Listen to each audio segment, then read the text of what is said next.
Joining me is Shannon Wright. Many people in the Baltimore community know her as Pastor Shannon Wright. Thanks so much for joining us. I want to begin by asking you, how challenging is it to convince a Baltimore voter to vote for a Republican?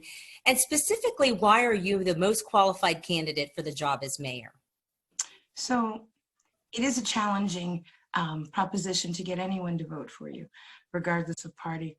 But the reason why I'm the best candidate for the job is because I understand a lesson that my parents and grandparents taught me as a young child, and that's how to play well in the sandbox with others. So to be able to really do the job and be able to bring resources home for our city, we need leadership that is willing to and understands how to build alliances on both sides of the party lines. And our leaders for several administrations in the city have not done that well. The last time Baltimore had a Republican mayor was 1967. What ideas do you have to bring to the table that the Democrats who have held the office previously in the last 50 years have not been able to do? What have they failed to do that you think needs to be done? Well, that would exceed our 5-minute limit. But I will start with saying our crime numbers indicate that there are some policy and strategy changes that need to be made. Our failing education would show that there are some changes that need to be made. Our tax structure, our population being the lowest it's been in quite a long time. All of those are things that show that the residents of the city are not happy and they're not willing to necessarily stick around and wait to see which way the city goes.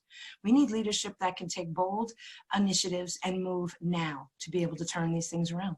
Let's talk about crime, for instance. What ideas do you have to address this crime rate that has a lot of people, as you mentioned, fleeing the city? So in my administration, we will be as hard on crime as we can legally be.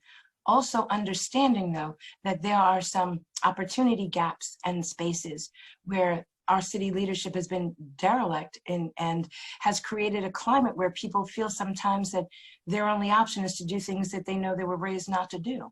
So we have to do two things. We have to be extremely hard on crime to make people think twice and maybe 3 times about doing something wrong. And then we also have to provide the opportunities in the city so that crime does not become a viable option to be able to support a family. A huge part of the budget is education, and yet the schools are still poor performing. How do you plan to address that? So at this time, I would take a very aggressive approach with schools. One of the reasons I would do that is because we have a large population of lower economic families, okay? So one of the best, most successful and surefire ways out of poverty is a good education. So we have to make sure that we prioritize that. The money comes in, but it doesn't get to the classrooms. The current school administrator, superintendent, whatever you'd like to call it, Dr. Santalise, makes a tad bit less than the chancellor of schools in New York, where they have millions of students and we have barely 80,000. So clearly there are some things, some formulas that are a little bit upside down in how we're doing things. The priority needs to be education, and it needs to be getting those resources into the classroom to the students and the teachers.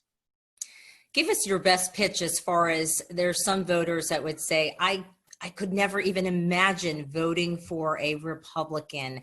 What do you say when someone says that to you? Well, I wouldn't ask them to vote for a Republican. I would ask them to vote for me, a woman that is married, has raised 4 children, 2 grandchildren, and I want the city that I lived in to be a place where I know my children and grandchildren are safe. That's what they should be voting for, not a political party. They should be voting for the person that understands where they come from and who they are and is the same as they are and understands how to take this city forward. That's what they should be voting for. Last question, and we only have about 30 seconds here, but with your background, I'm just curious, do you believe that perhaps helping people connect with their faith could help some of the issues that are plaguing, the systemic issues plaguing Baltimore? I think one of the biggest things that's missing in the city of Baltimore is hope. And there are those that would say there's a strong connection between hope and faith. I think we need leaders. I know we need leaders, and my administration will be that leadership that can bring that hope back to the city, that lets people understand they have better options, that there are opportunities, and that they can see their children succeed them successfully. Pastor Shannon Wright, thank you so much for your time and best of luck to you.